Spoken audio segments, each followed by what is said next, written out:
is to give 2 talks in Cosper last week, so I put them together and some filler added in. So hopefully I'll keep it simple, and I'd like to keep it as informal as possible. So if people could interrupt me whenever they want, if they don't understand anything. So basically, the research I was doing throughout my PhD thesis and since is related to this generation of magnetic fields in supernova remnants, or in the precursors of supernova. And this seems to be a real popular topic at the moment. Many people are working on it, and we think that it might be the key to understanding several things that have been a problem for a very long time. So just to give a brief outline of what I want to talk about, I'm going to discuss magnetic field amplification, various observations, and the origin of cosmic rays, give a quick overview of particle acceleration, Fermi acceleration at supernova remnant shocks, or any collisionless shock. Then go a bit more into detail of magnetic field amplification, the various processes that might be generating very strong magnetic fields, and also some work that I did on environmental limits on current-driven instabilities, MHD simulations that we performed of what's certainly been the most popular thing of the last 2 years, is the so-called non-resonant current-driven instability, cosmic ray current-driven instability. Some work that we did on transport properties of particles, and finally, time permitting, hopefully I can get on and say something about cosmic ray modified shocks and steady-state solutions that incorporates some of the information that we've on magnetic field amplification into nonlinear models. So, starting here, I mean, in recent years now, it's partly been driven by the X-ray community. There's been a lot of these great observations of young supernova remnants that have these narrow X-ray filaments that essentially we're pretty certain they're coming from a synchrotron of very energetic electrons. Now, in order to explain the thickness of these filaments, you can see, for example, here, well, all around Tycho, and the rims or the polar caps of Centeno 6. You need to have close to on the order of 100 microgauss or larger to explain the synchrotron burn-off happening over the advection scale of these filaments. And also, there was a Nature paper last year by Uchiyama and collaborators, where you see these hotspots both disappearing and appearing and redisappearing. And this is happening on very short time scales, which again are suggestive of very strong magnetic fields. You must be on the order of, again, milligauss fields. So this is compared to in the interstellar medium, where you expect to have between 1 and 7 or 8 microgauss fields. This is much larger than typical shock compression ratio that you expect from interacting with a collisionless shock, where you get an amplification factor of about 4. So this is a very interesting topic, and has motivated lots of things on particle acceleration, and one of which I'll talk about in more detail is how this fits into the origin of cosmic rays. So I'm sure everyone has seen this plot before, or the almost featureless cosmic ray spectrum, with displaying power law here and the break at the knee. Then you have the second knee here, which is not really pictured here, but this is where we think that the origin from galactic to extragalactic cosmic rays are, and then you have the extragalactic cosmic rays coming here with the GZK cutoff. Certainly we know that particles above 10 to the 19 eV must be extragalactic, because the gyro radius of these particles is larger than the size of our galaxy. Because there is a pretty uniform power law, certainly below the knee, theorists like to think that these are all coming from one source, and we have a fair idea of what that source is. I mean, primarily supernova remnants based on energy requirements, but then also the mechanism that's doing this, which we believe to be first order Fermi. But as I'll show, for a long time this was a puzzle as to how you could still get up to 10 to the 15 eV. So I'll show you. So basically, what we think is happening at the supernova remnant shocks, or basically any collisionless shock, you have the fast incoming fluid. So you're in the shock rest frame here. The fluid is coming in this side, going out this side. It's compressed and slowed down, and the particle is essentially trapped on a field line, generates its own turbulence, scattered off this turbulence, and allows it to go back and forth across the shock. Now, every time it crosses over the shock and goes back, it gets a small kick in energy of the order of its velocity normalized to the speed of light. So these are for non-relativistic flows, and this naturally produces a power law that is, so it naturally produces a power law which is close to the cosmic ray spectrum. I'll show that in a bit more detail. But also, it's a very simple process that only requires injection such that a particle can get a kick in energy such that it just sees a discontinuity and does not get compressed and isotropized with the bulk flow, but rather can jump back and forth many times. Now, you would naturally expect that this scattering, which is of waves that it's producing itself, is going to be an increasing function of energy, that low energy particles are confined very close to the shock and higher energy particles can stream very far away from the shock. I mean, this is more or less common sense. But this is an important point for the generation of magnetic fields or the generation of turbulence, because it's these higher energy particles that can stream furthest away and get the first say on what happens to the magnetic field as it's being affected in towards the shock. So generally, a lot of what I'm going to talk about is related to this diffusion coefficient here, kappa, which essentially describes all of the scattering that's going on. It's a complicated nonlinear process between the wave generation and the particles, but fits in nicely into a very simple equation, so what we call the diffusion approximation. This is one of about 3 equations I have, so don't worry, there's not too much of it. So you have standard diffusion equation. This describes the isotropic part of the particle spectrum. You have an effective flux, a diffusive flux, and then essentially an adiabatic term, or one that describes the flux in momentum space. So anywhere where you have a converging flow, you're going to essentially have an accelerating flux. This is going to be very strong where you have a shock, where this becomes a large discontinuity. One can straightforwardly solve this equation assuming a steady state. So this term vanishes, and that you have constant upstream and downstream flow. So this term vanishes, and you just have to solve this equation with a given set of boundary conditions determined by this term here. This gives you a power law index with slope given by this expression here, the upstream flow speed, and this is the change across the shock, which for strong shocks we expect this to give a -4 spectrum, or in the energy case it gives you an e to the -2 spectrum, so allowing for energy dependent transport or propagation.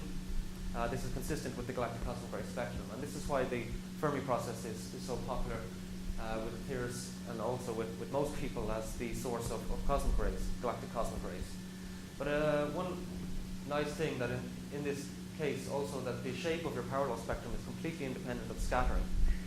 So again, to say that all you need for this process to occur is to have some kind of injection process that allows you to escape out from the thermal pool, and then scattering, which it looks after itself.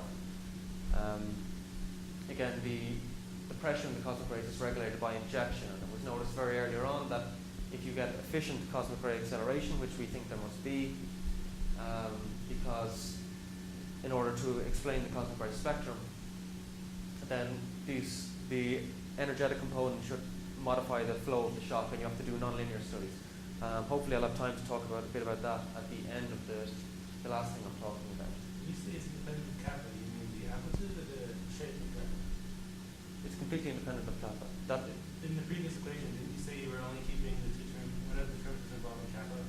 Yes, but the shape of the spectrum, kappa determines the diffusive flux, so it falls off with a length scale given by the kappa over u. This determines your length scale in which it falls off, but in the downstream spectrum, which is essentially constant, you're only interested in the compression ratio. The compression ratio is the only thing that matters for your power law index.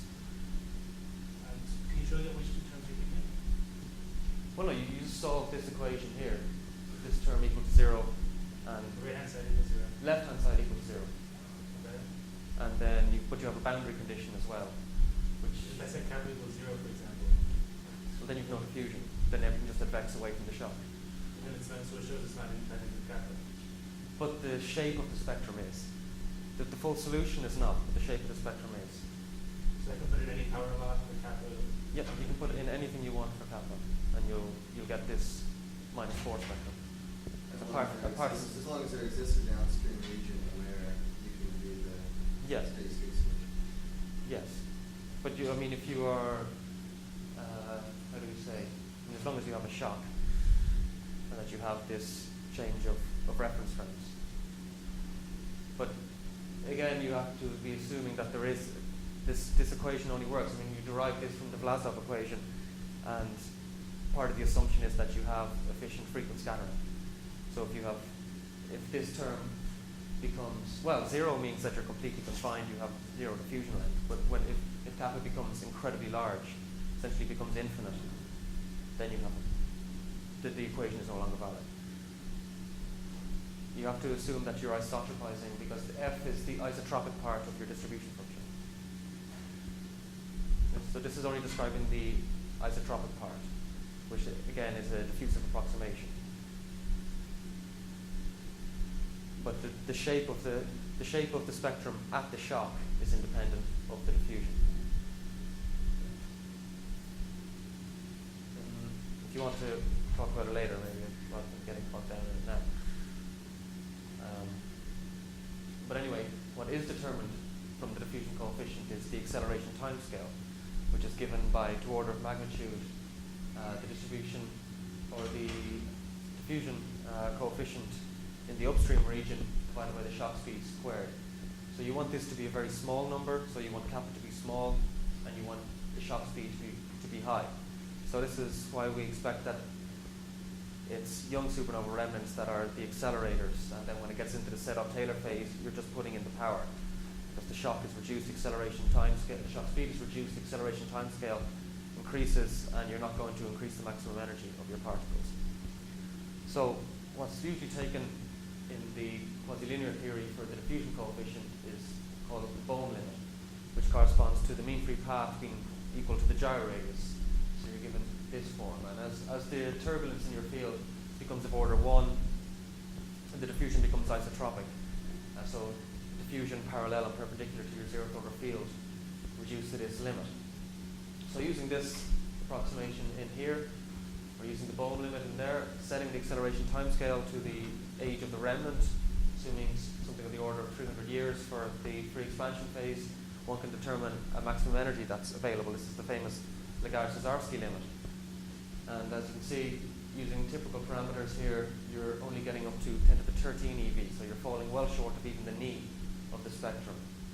And as I said, up to 10 to the 18, or 5 by 10 to the 18, we expect to be galactic in origin.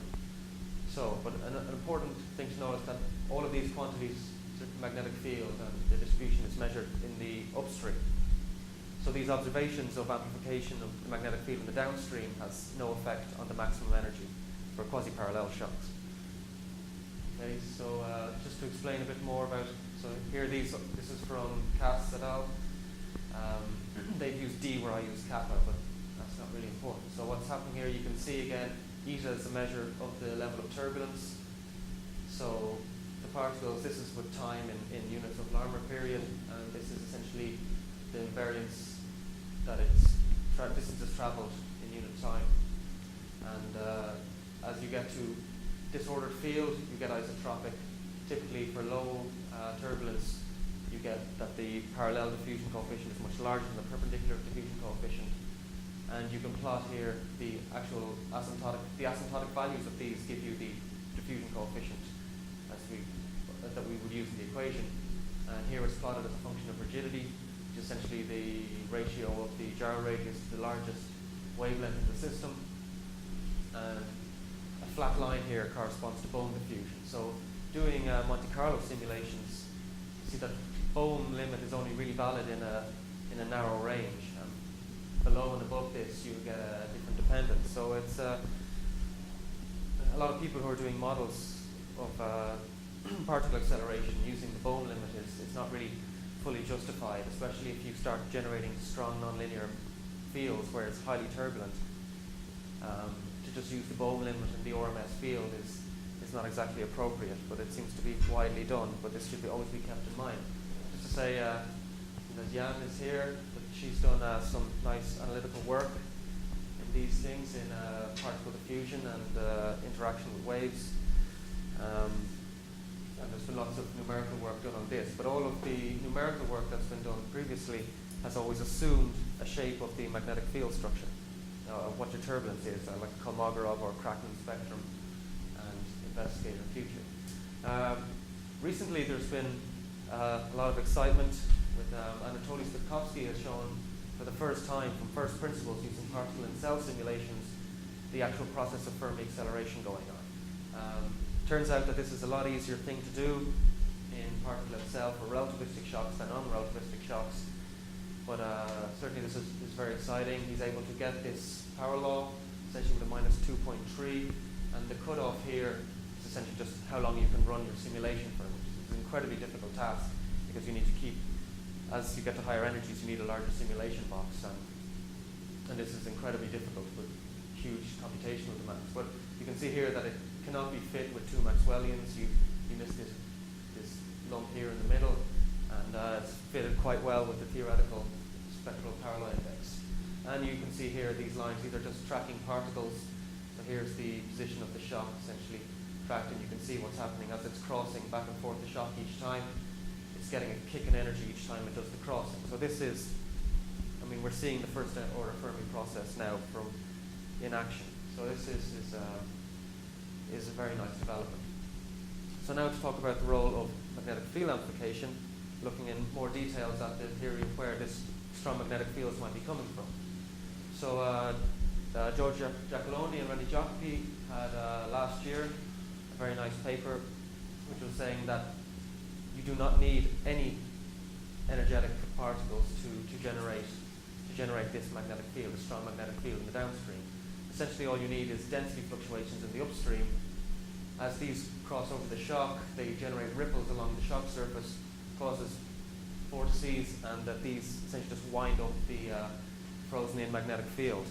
And they are able to show using 2D MHD simulations here. So we have the shock, and you can see starting with say a 3 microgauss field, you're able to get up to a 300 microgauss field. I mean, not the RMS value, but it's highly turbulent. So per se, you don't really need to have.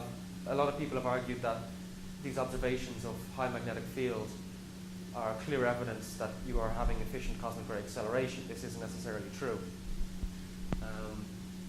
But as I said, in order to accelerate up to higher energies, you need to have this amplification on the upstream. Amplification in the downstream is not going to increase your maximum energy. So in order to do this in the upstream, this must be related to the cosmic rays or to the generation of energetic particles. Of course, we can't observe the upstream because apparently it can't be done, or it's beyond the resolution of current telescopes. But here's a simple back of the envelope argument that Tony Bell has been saying for a long time. So the acceleration timescale scaling is inversely with the magnetic field. So obviously getting to higher magnetic fields in the upstream or more rapid scattering gives you a faster acceleration timescale. So we have this equation here. Essentially the gradient of the cosmic rays is just doing work on the alphane waves. So UA here is the energy density in the alphane waves. We have the standard equation, just work done by the gradient. And looking for steady state solution here. Again with this, we can just integrate this from the shock to a large distance upstream, and you get this expression for the energy in the turbulence. And obviously by definition you have a shock here, so you're super alphenic. So this number here is larger than 1, much larger than 1, and this is the cosmic ray pressure over the ram pressure of the shock. Now we know if supernova remnants are the origin of cosmic rays, of galactic cosmic rays, this must be somewhere of order 10% or maybe even larger. So clearly you can get this number here to be much larger than 1, so there's no reason to suspect that you're not getting nonlinear fields in precursors to supernova remnants, if you were accelerating particles, of course. Sorry, can you go back to that argument again? So PCR naught is the upstream cosmic ray energy? This is the cosmic ray pressure at the shock. Sorry, downstream or upstream? Doesn't make a difference. Oh, okay. Immediately upstream or downstream is the same thing. The cosmic rays don't get compressed. The last ratio is order unity. This is of order unity. This can be 1,000. So you can get very strong amplification. So the goal here is, I mean, normally you would think that magnetic fields in the ISM have equipetition magnetic fields, let's say, is your reference model where you get 10 to the 13 as your cutoff energy. 10 to the 13? Yes. Well, you say that you get by using whatever 30 microgauss field, which is the equipetition energy for an upstream, let's say. Well, it's the Bohm approximation. 10,000 Kelvin gas. So the goal here is to increase the upstream magnetic field with equipetition value up by a Mach number from the of the shock itself. So you've got supernova shock going out, and your goal is to raise the upstream magnetic field from its equipetition thermal value to something much larger. Yes. Larger by a factor of Mach of the shock. Well, I mean, this argument doesn't work once you become nonlinear. Once delta B becomes larger than B, I mean, this whole approach is not valid, and you can't say this is real. But that's immediately, right? Because you already start off with magnetic field at equipetition, which means as soon as you go in the factor of 2, you're in the strong equilibrium limit immediately, aren't you? Yeah. But it doesn't have to be an equipartition beforehand. Well, but I mean, standard estimates of how higher energy you reach, the optimistic assumption already is that you're at equipartition. So if that's a reference value and you want to do better, then this argument you're saying immediately says, okay, I've got an argument that is not just consistent. No. I mean, the original argument, the Legauss-Cesarski limit, takes into account that you're already driving turbulence such that this is of order 1. This is of order unity. But you're saying that you can go well beyond unity. I mean, the energy is there. It's possible. By moving energy from the post shock into the upstream flow, right? Not moving energy. I mean, well, it depends on what you mean by moving energy. Using cosmic rays, right? You're using cosmic rays to communicate energy from downstream into upstream to grow the field in the upstream fluid. Well, it depends on. I mean, energy from the shock. From the shock. You can call it the downstream or whatever. From the shock into the upstream fluid. I just want to understand where you're trying to get at. So normally the limits that I don't know anything about this field. I don't know what numbers people would plug in for the standard limit. I would have thought the default, if you want to get a default bound in cosmic rays, you would use equipetition as the upstream magnetic field. But it's not. We expect that it gets much larger than this. That's right. So you just want to make it larger than equipetition. But to make it larger than equipetition, then your assumption doesn't hold right off the bat, right? Yes. Well, I'm just saying that this is a simple argument. This is not. This is just. I mean, Tony Bell uses this, saying that. I mean, in the linear regime, you can make this approximation. We can see that the energy is there. I mean, once you go larger than 1, this is no longer valid. But it's just to show that the energy is there to go into the magnetic field. It's just a simple argument. Don't get too bogged down in this. But anyway, they went on into further analysis back then on this paper, Lutek and Bell, and then did hybrid simulations to verify that you can get these large magnetic fields. And in fact, you do see this. So this is with MHD, with cosmic rays put in kinetically. So you start off with some kind of just low level of turbulence, put a cosmic ray streaming along, and you end up getting a rapid transfer of the cosmic ray streaming energy into the magnetic field. So this is clearly seen that your maximum energy here in 3D simulations is going up to almost up to 6 times the 0th order field. So you do observe it, but these simulations back in 2000, the numerical resources were there but difficult to find, and I think they were doing this on a single CPU. So this is current work that we're trying to improve on. They were also very limited in dynamical range. I think this was done in the 3D simulations. They could only resolve a quarter of a gyro radius of the cosmic rays that were driving the instability. So nowadays we can go well beyond this. This is something that I'll talk about in a while. So to go a bit more detail into the plasma physics of what's generating these waves. The original idea was, or the original study, one of the original studies done back in 1983 by Graham Achterberg. So this is what we expect is happening at the shock. So this is where your diffusion coefficient comes in. You fall off exponentially from the shock. The distribution falls off exponentially on the length scale, which is the diffusion length scale, which is given by your cap over U. So this is where your dependence comes in. In the downstream, you expect no gradient in the pressure, and you're just constant. So this is in the shock rest frame. So again, all your thermal plasma is coming in this way, coming out that way. But now if we jump into the rest frame of the thermal plasma, the cosmic rays are essentially just drifting through thermal plasma up through the precursor and giving an electric current which can drive various instabilities. When Achterberg did this back in '83, he determined, based on at the time everyone was simply concerned with resonance, that resonance was the thing that was driving all of the turbulence, and completely overlooked, I mean, his final conclusions that when the waves were unmodified, that they were still alphane waves, and that they grew at cyclotron resonance. So over 20 years later, it was reanalyzed by Bell, and then he realized that Achterberg, by only focusing on resonance, here we have the dispersion relation. This is the imaginary part of the frequency and the real part of the frequency, and he only focused on this region here. But if you go, clearly you have a much faster growth rate at very short wavelengths. This is the so-called current-driven non-resonant mode. So just to go into more detail of what is happening, you have a three-component plasma, thermal electrons and protons, and then you have the cosmic rays that are streaming through them. You make the assumption that you have zero net current and zero charge, that you have quasi-neutral plasma, and look at what happens as your particles are streaming through. So you can work out this dispersion relation here.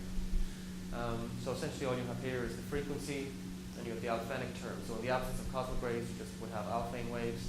But then you have the introduction of this term, which comes from the presence of the cosmic rays, and then also from the back reaction of the thermal plasma as it tries to compensate these cosmic rays as they're coming through. Now the thing that was essentially overlooked by, again, here looking at S here, essentially describes the electric fields that are induced by the current of the cosmic rays. And you get the imaginary part. The imaginary part always describes the resonant interactions, and the real part would describe the non-resonant fluid type interactions. You're getting clear peak at resonance, but then when you get to very long, very short wavelengths, very high wave numbers, this number becomes essentially negligible in comparison with 1. So what's happening here is that on very short wavelengths, so here you're talking several orders of magnitude shorter wavelength of the gyro rates of the particles. If you have a magnetized plasma which is trapped to the field lines, and the cosmic rays, which on these length scales have essentially perfectly straight trajectories, they're considered unmagnetized. Because you're in the rest frame of the ion, so the ions are stationary, the electrons try to compensate the current of the cosmic rays that's coming through, but because they're magnetized, they have a certain perpendicular current, whereas the cosmic rays do not have a perpendicular current, and you end up with this uncompensated current, which just gives you electric fields that are going perpendicular to the zeroth order magnetic field and drives a very fast instability. The growth rate, one can work out the maximum growth rate given by this expression here. It's the ratio of the number density of cosmic rays to the ions, and the shock speed by the plasma frequency. Now, this will only work if you have, again, efficient acceleration of cosmic rays. This number has to be quite large, the order 10 to the minus 6, 10 to the minus 5, something like this. We have a condition, essentially, for which the driving can overcome the tension in the magnetic field lines. It's given by this. So zeta is a dimensionless driving term, the shock speed and the alphanic speed. So if this number is much larger than 1, you have the non-resonant instability is going to occur, and it's always more rapid than the resonant instability, the classic ion cyclotron resonant instability. Omega pi is n squared over me or mi? Omega pi is the Is it m electron or it's mi? the plasma frequency, the ion plasma frequency. With the mass of the electrons in there? No, it's not the proton. So 4 pi n squared over, or e squared over n squared root. Yeah. Didn't you say the ions were stationary effectively?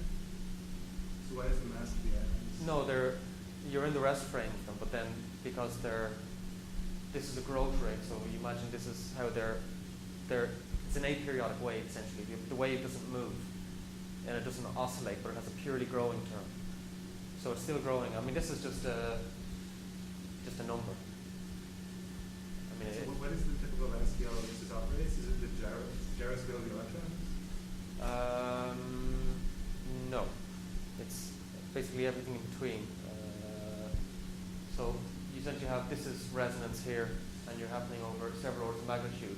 essentially it depends on how strong the driving is.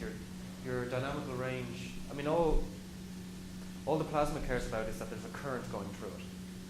So as far as that's concerned, once you have a current, which you always have a diffusive current, you're going to have an instability. The question is, how large is this dynamical range from here to where this cuts off? And this is essentially determined by when the tension in the magnetic field lines overcomes the driving. The length scale on which this occurs is independent of I mean, these are only thermal ion or thermal electrons. It's not really anything to do with it. You just have this asymmetry in the system because you have this strong cosmic ray current going through, and the feedback, the back reaction of a magnetized thermal component is generating this uncompensated perpendicular electric current. So you don't really care about what the terminal velocity of the electrons. In this case, I mean, we can look at what happens when this is important. I want to skip this. It's just that we can extend this to a full relativistic treatment. Okay, so now we get on to thermal effects. What's happening? So because of the nature of this instability, I mean, it's happening at quite short wavelengths, much less than the gyro rates of the cosmic rays that are driving it.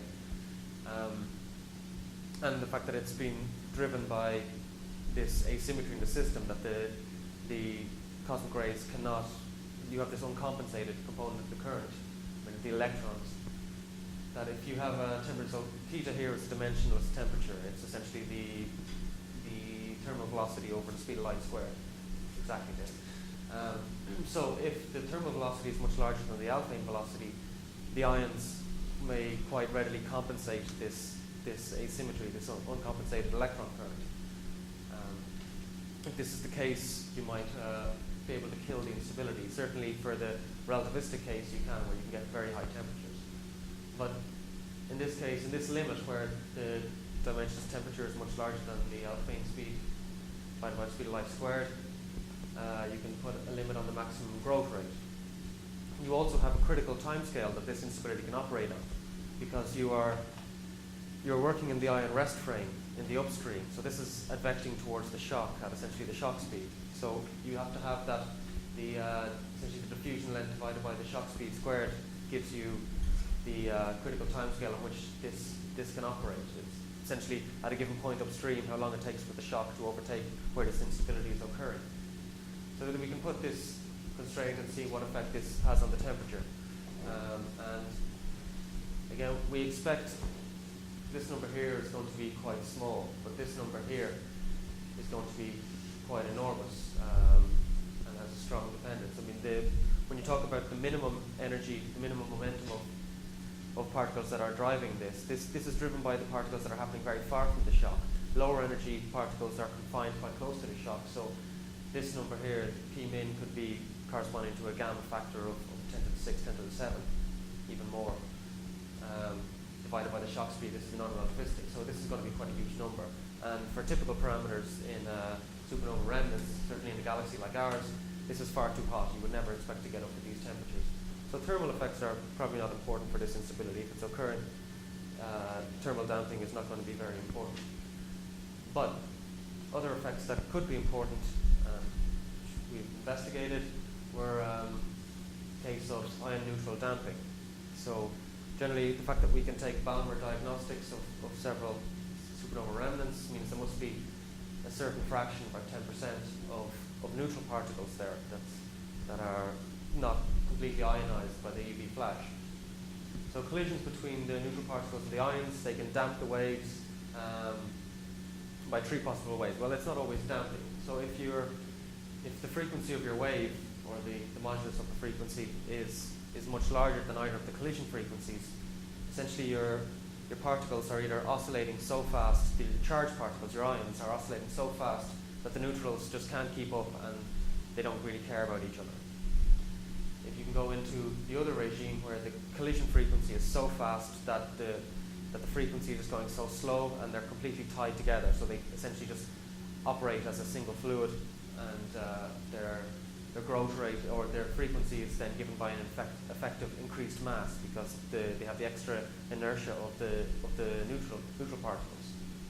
And then you have the more interesting regime of what happens when you fall in between the neutral ion collision frequency and the ion neutral collision frequency.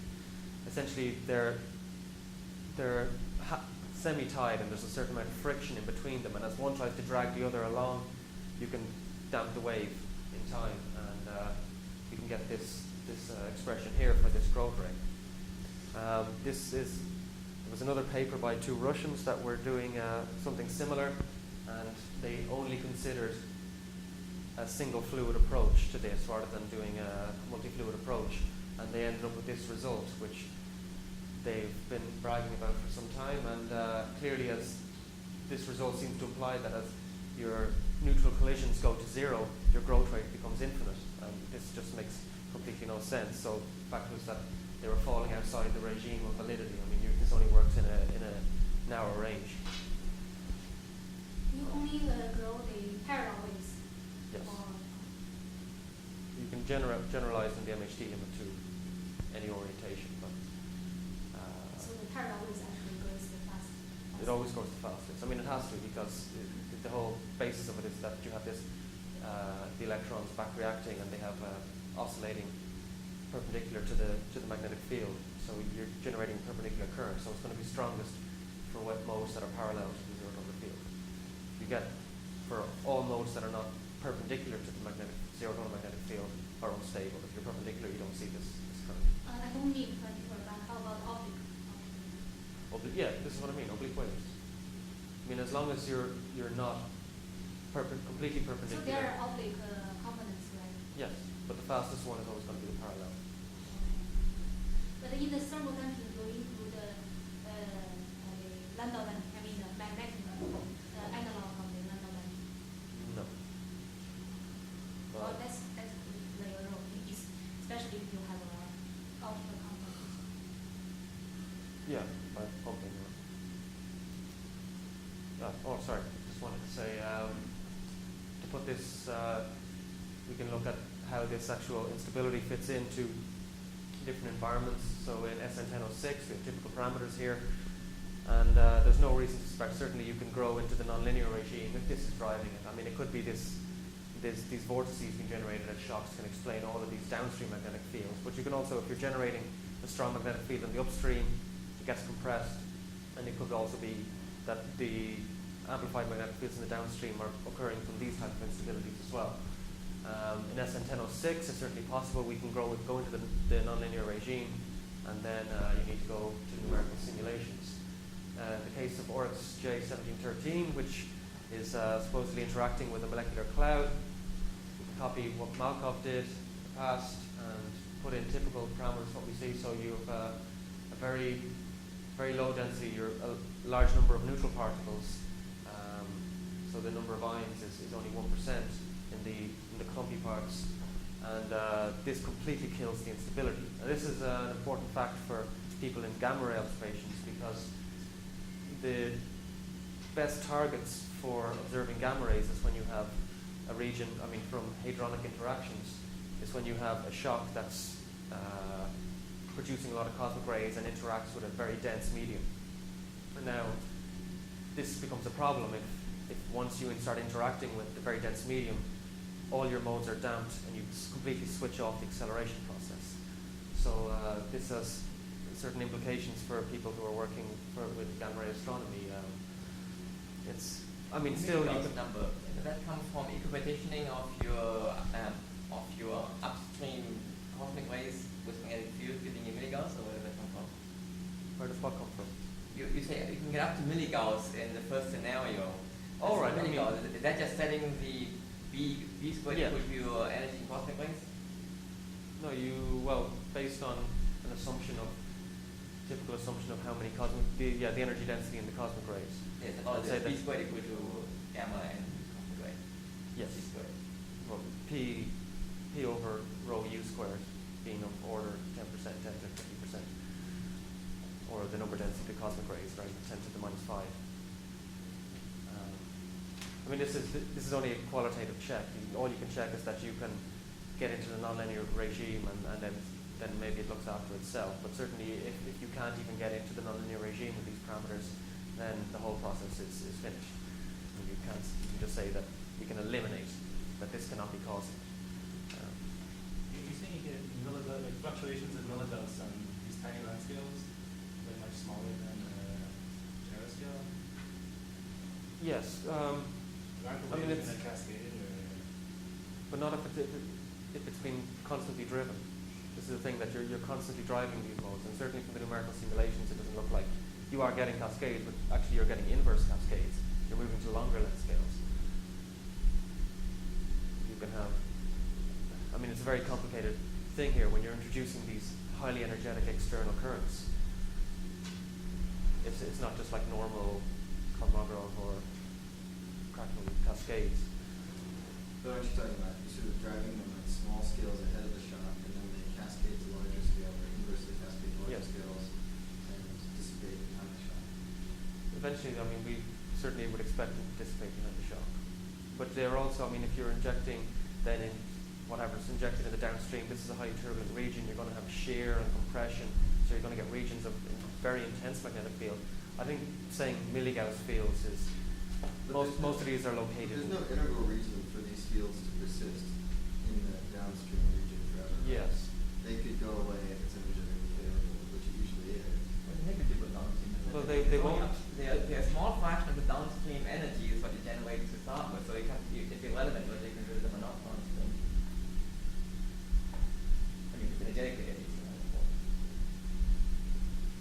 Well, I mean, for the case of the field decaying in the downstream, and what by adiabatic expansion, this doesn't, actually we see it I mean, but just like decaying. normal NHT cascade. There's no reason for the field isn't tied up in knots, it doesn't have a net helicity, it doesn't have any of those things. But it So does. It does.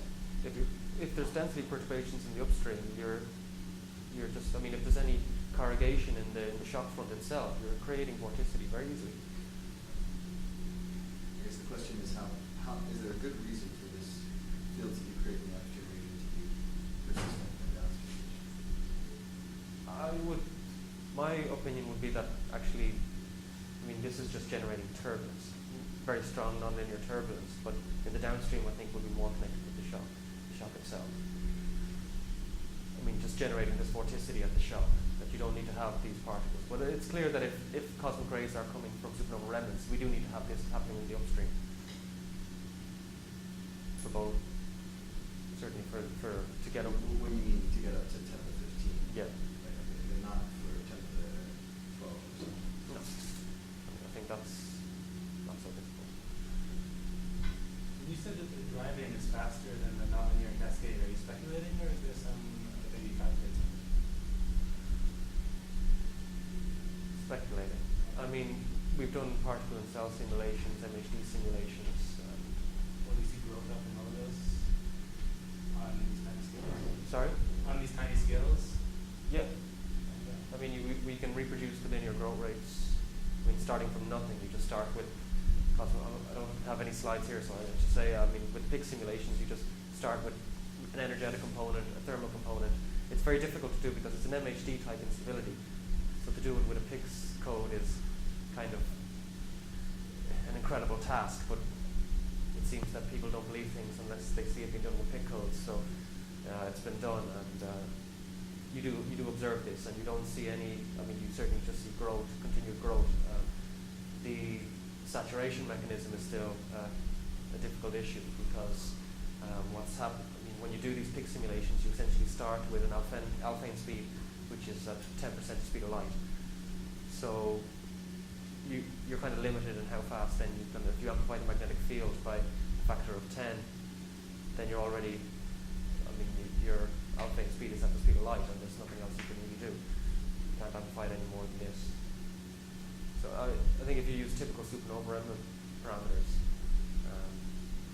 you get more, you would get some saturation mechanism which you can't see basically in the PIC simulation.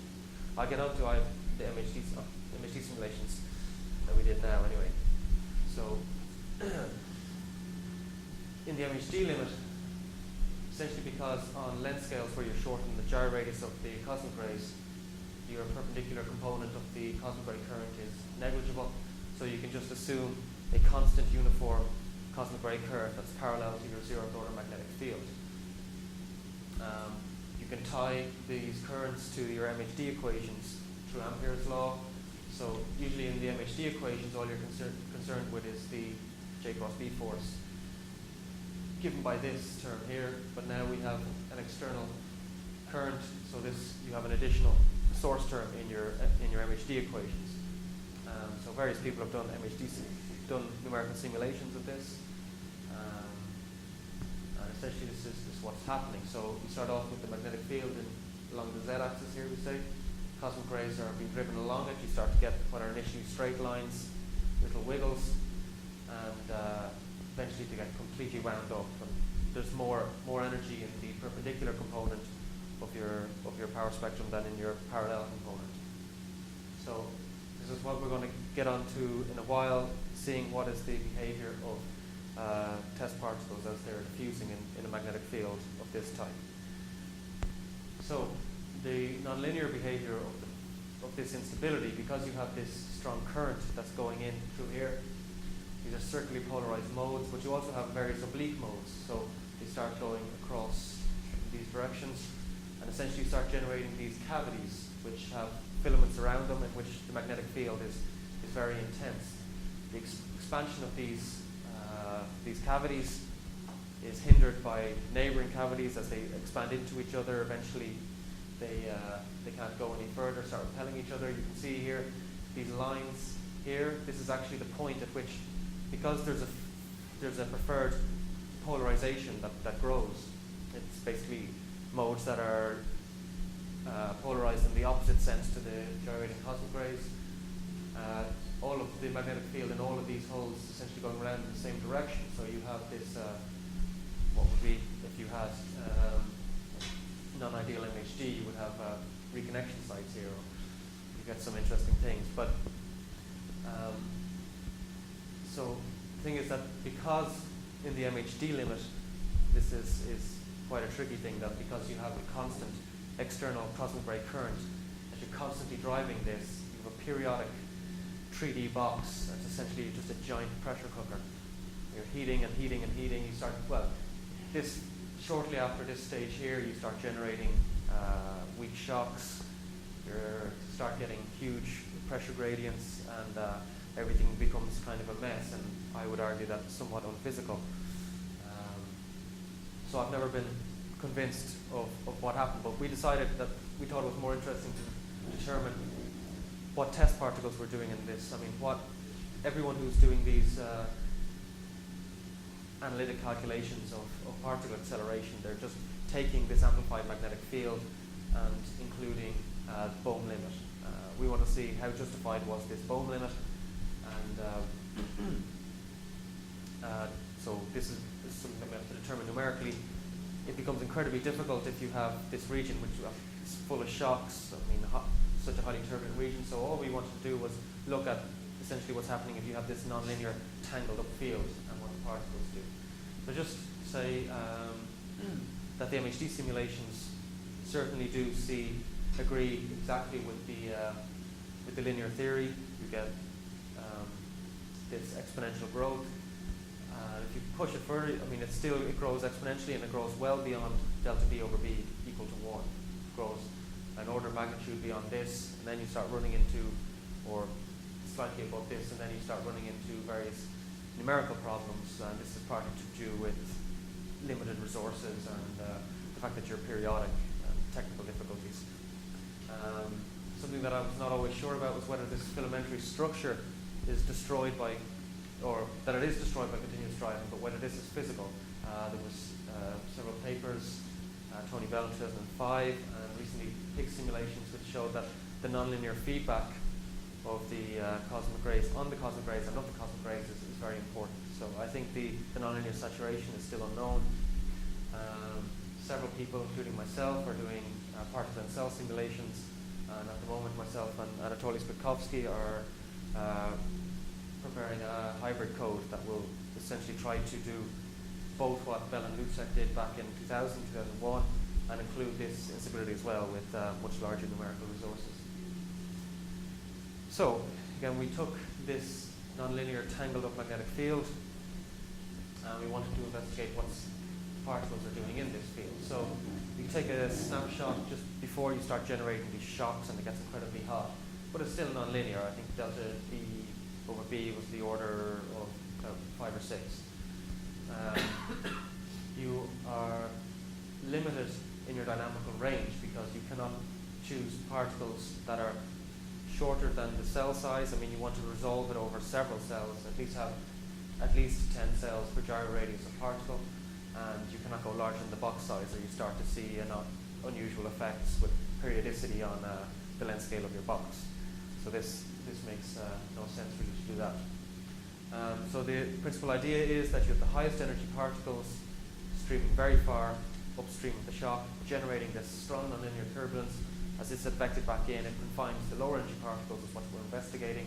Unfortunately, we can't really say anything about the highest energy particles. Oh, we can speculate, but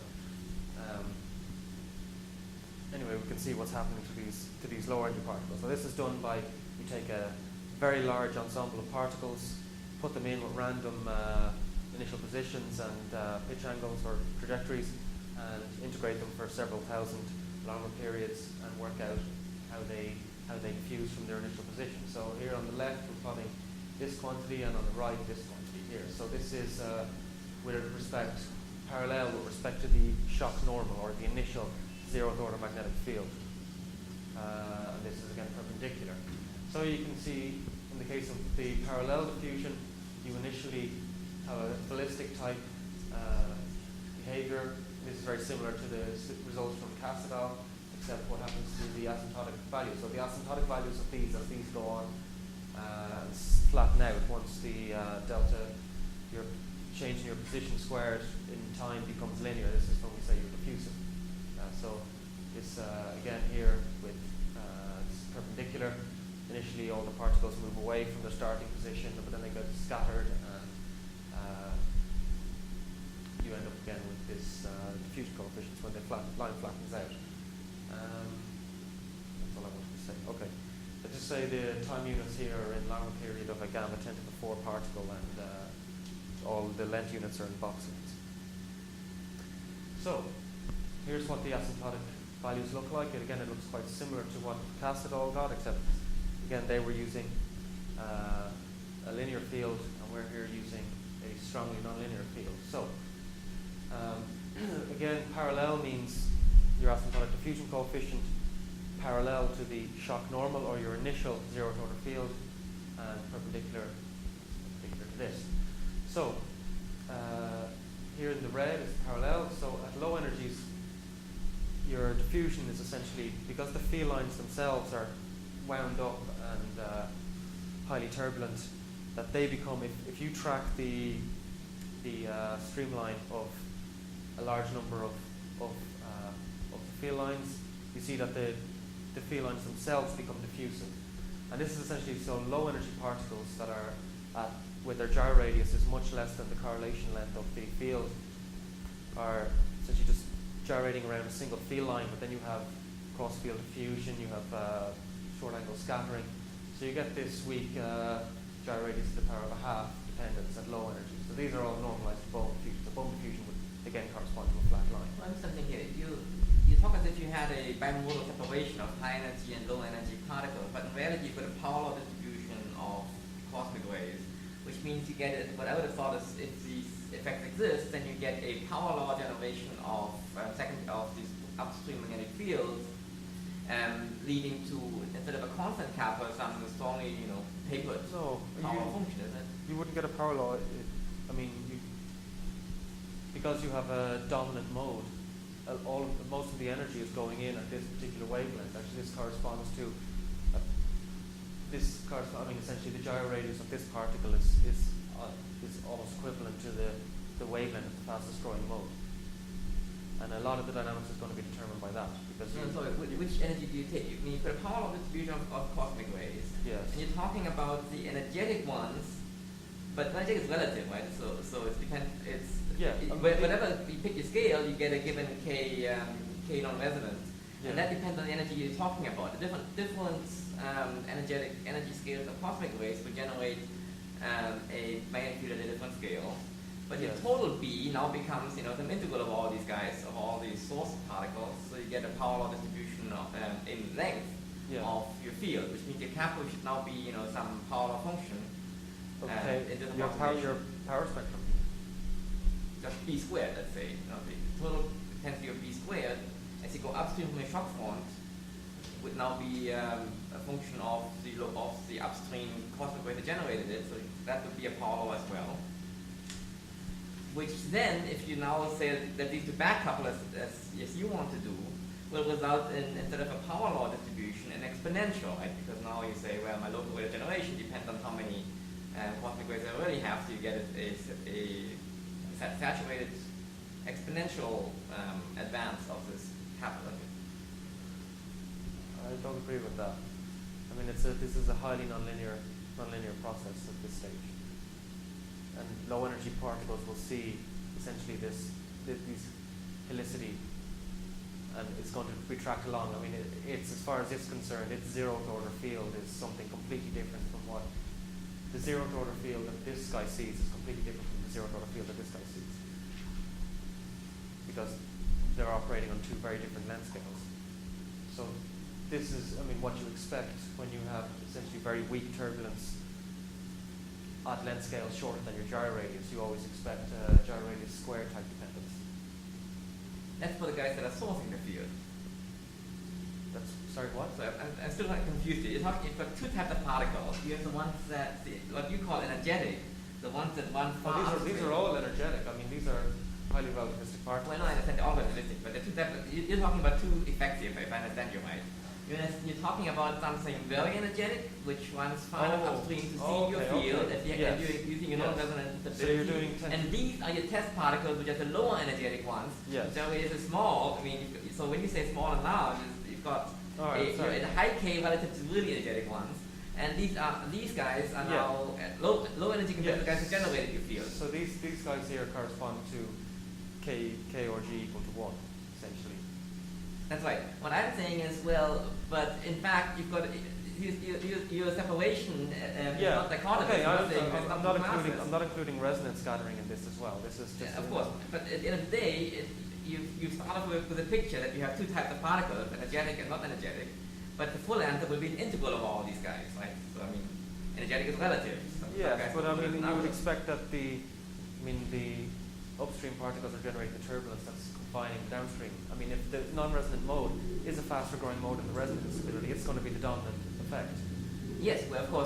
Granted, I'm not including resonant, and even the particles that are doing it should be generating their own have to be integrated under the energy of the particles that you're considering.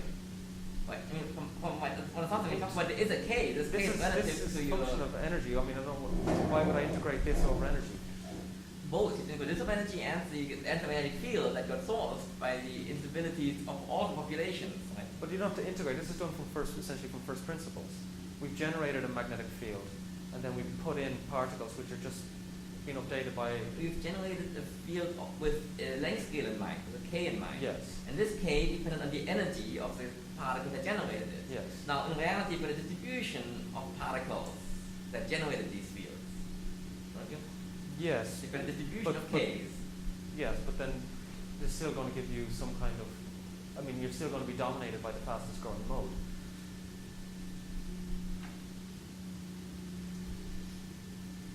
I mean, the fastest growing mode is the one that is going to determine the structure of the field, your lambda max, the peak and the correlation length in your field.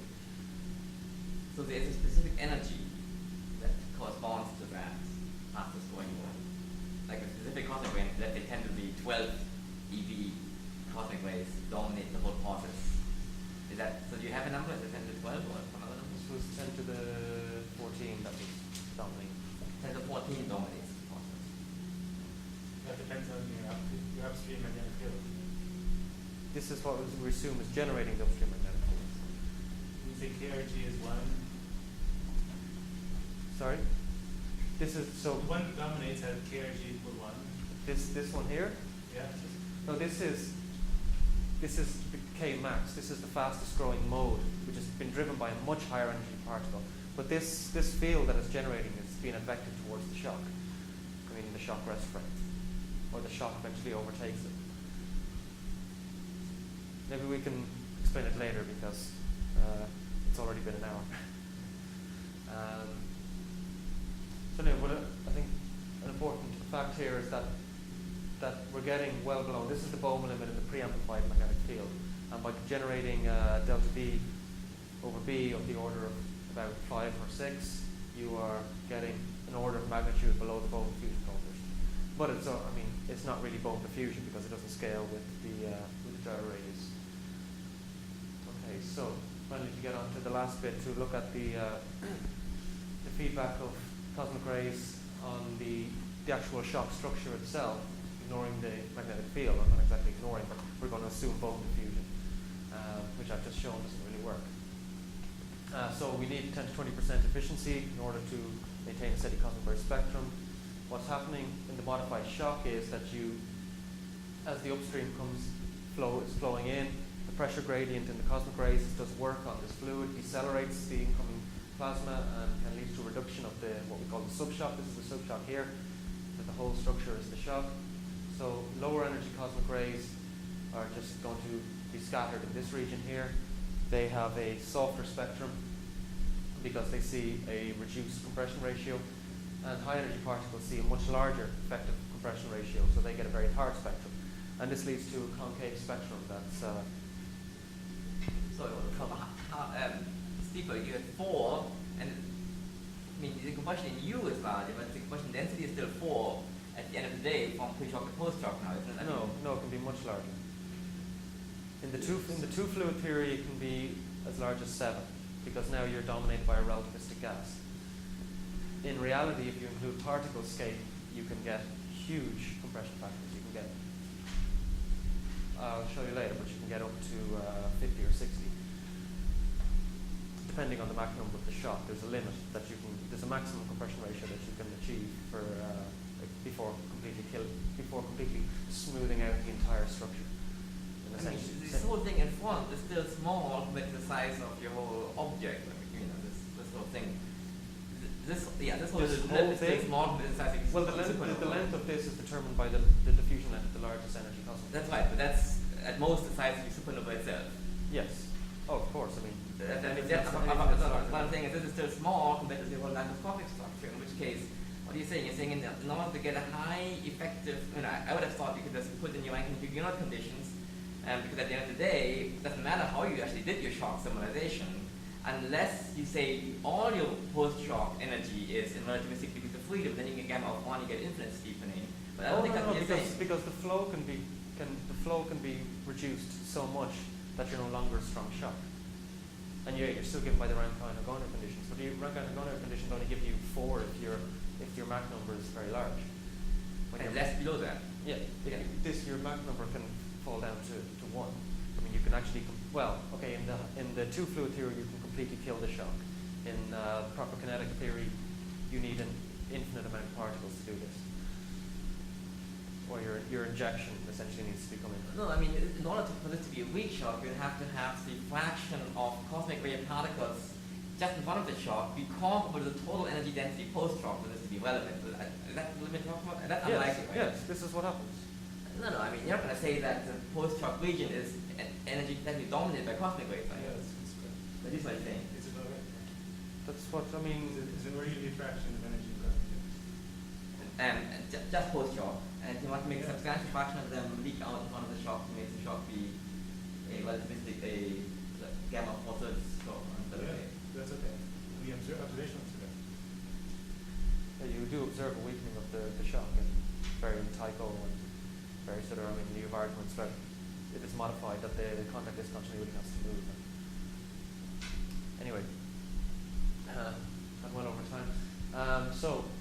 Anyway, in order to study this, there's the nice framework. Move beyond the two fluid theory, which had a number of shortcomings and contradictions. If you do the full kinetic solution, we can see more of what's going on, understand better what's going on. But we have 3 main assumptions that go into this, which we don't understand at all or don't understand very well. First is the process of injection. Hopefully PIC simulations will be able to resolve some of these issues. Magnetic field amplification, obviously this is a very hot topic and a lot of people working on it. But one thing that a lot of people never really discuss about, which is very important, is the nature of particle escape. So there's three general ways of having the particle escape. One is choosing an arbitrary Pmax. You can argue that based on the acceleration timescale value of it, but that anything that reaches this value, there are no waves in resonance with it, and it just escapes from your system. It no longer contributes to the stress energy tensor. So this has been done by Malkoff in his analytical solution or approximate analytical solution, and then by various people doing numerical work.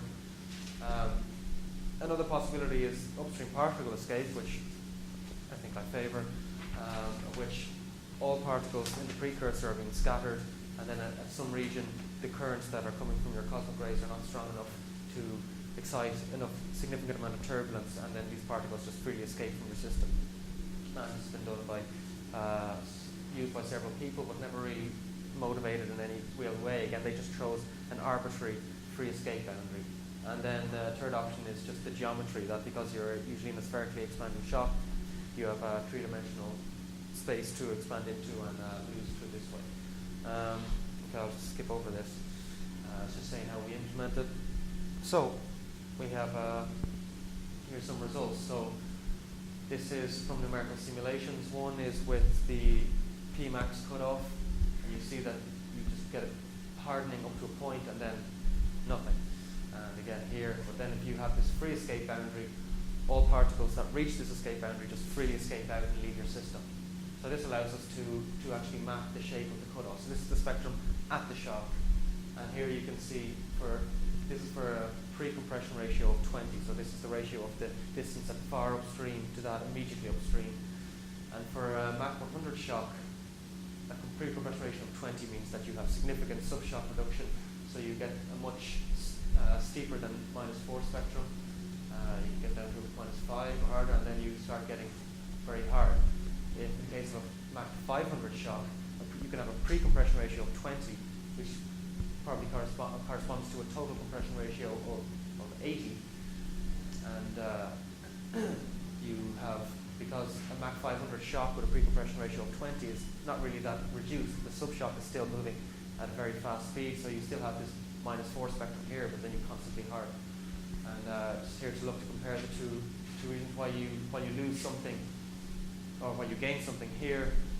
It's not sure if we're losing something here, because in reality we're just saying that we have this distance here and everything that reaches it just escapes out of the system, so you don't have this smooth cutoff. So this is why taking an infinite precursor with a cutoff in momentum space gives you a more extended precursor, but it agrees pretty closely.